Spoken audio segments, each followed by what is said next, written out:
Hello, this is Lady Boulay, and I hope you're having a beautiful day. Thank you for your support. Thank you for subscribing to the channel. Thank you for your comments and thank you for your thumbs up. Thank you for all you do to support the channel. And yes, we are commanded to love one another, whether we want to or not, or whether we agree with each other or not.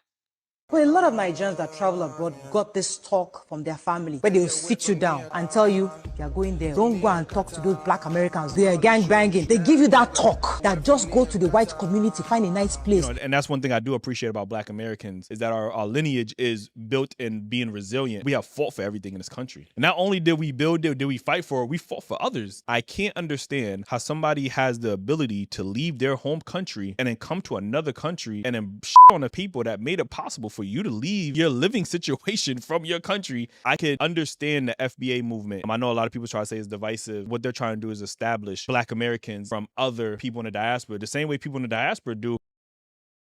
I appreciate being a black American, and I appreciate young people like this man.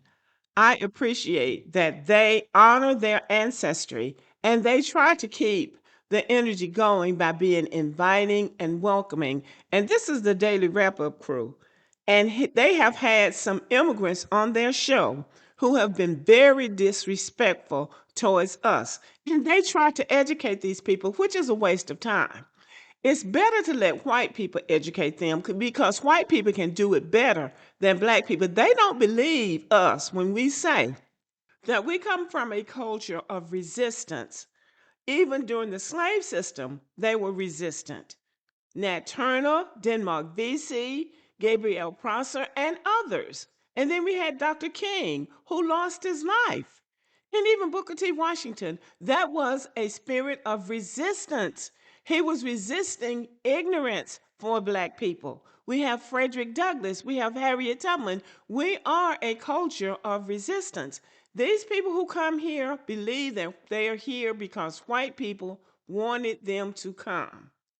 And so they don't have any regard for us until you see this TPS status that Donald Trump just revoked for the Haitians.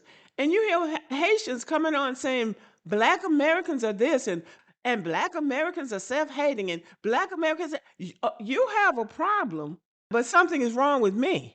No, you're now finding out what America is really about, and it's not pleasant. And black Americans are not coming to your rescue like black Americans did in the past.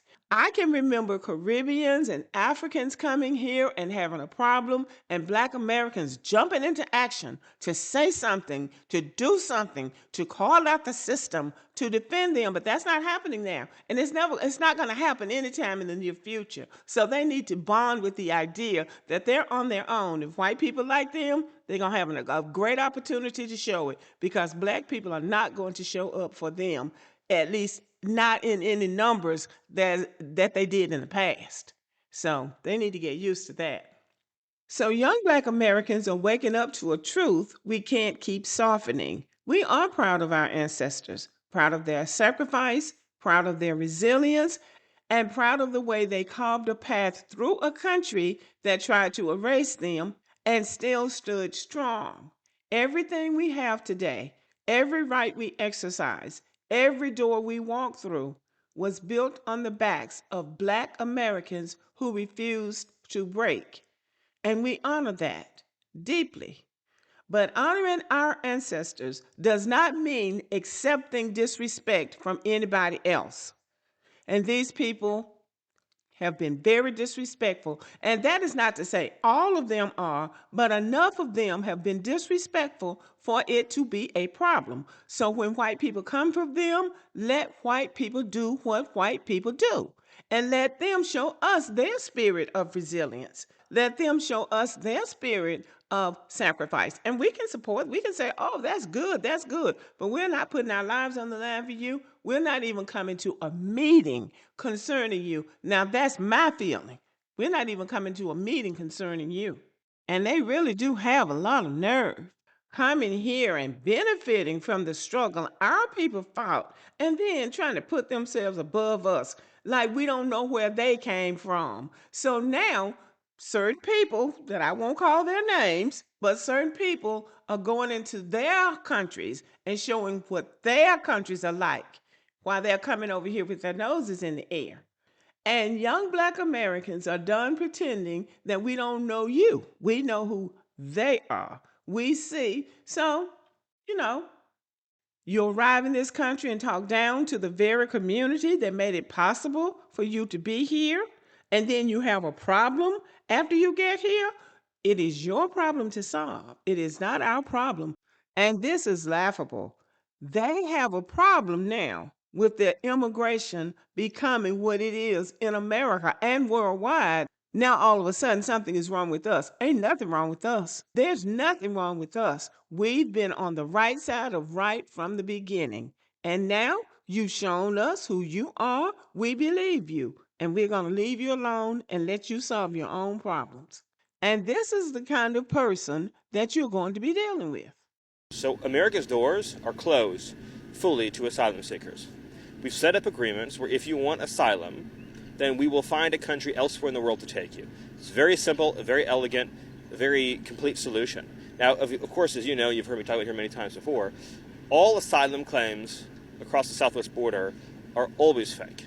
They always involve somebody who is coming from a country where they're not being persecuted based on race, religion, ethnicity, so on and so forth. Overwhelmingly, right, they're coming from other countries in the Western Hemisphere where there's no persecution based on religion, no persecution based on race, etc. In many cases, of course, they also come through dozens of other countries on their way here, where if they wanted asylum, they should have sought it first.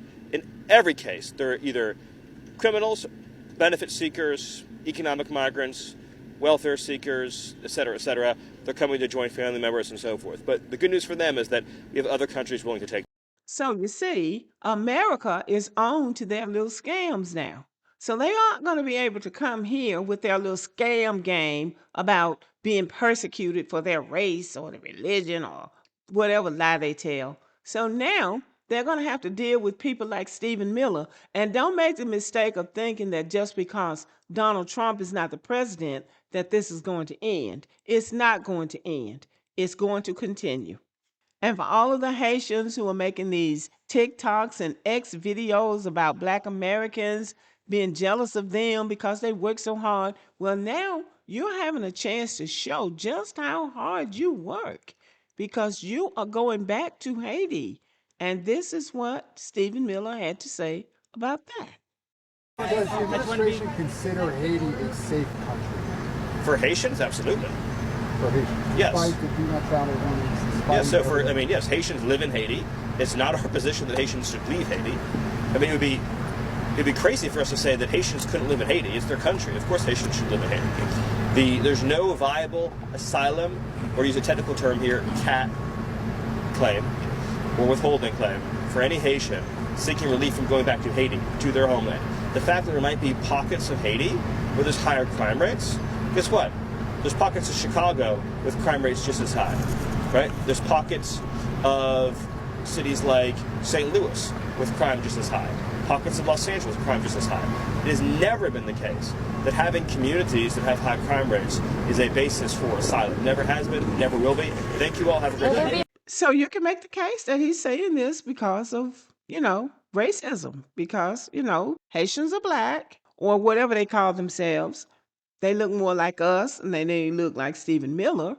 And so Stephen Miller is saying that we don't care if you do have a high crime rate. We have some cities where high crime rates are. So you're still going back home, and there is no basis for us giving asylum to people just because they have a high crime rate in their country. So again, you are going home, and nobody is going to advocate for you because that woman who stood there with all of her passion talking about who built America sounded silly.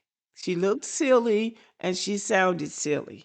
And if she's a legal resident of the United States, then she's safe. But those 350,000 people that have been earmarked to go back to Haiti seem to be going back to Haiti. The thing I appreciate about Black Americans is that all of us at some point were Pan Africanists. We wanted to align with the Black world, but we found out that that is not what they wanted. And they came here and just basically disrespected us. I guess that's the best way to put it. They were very disrespectful. So now you're on your own. And when America says you're going back, and these are white people that you think wanted you to be here, when they say you're going back, you're going back. Okay, y'all, let me know what you think about this video and have a good day.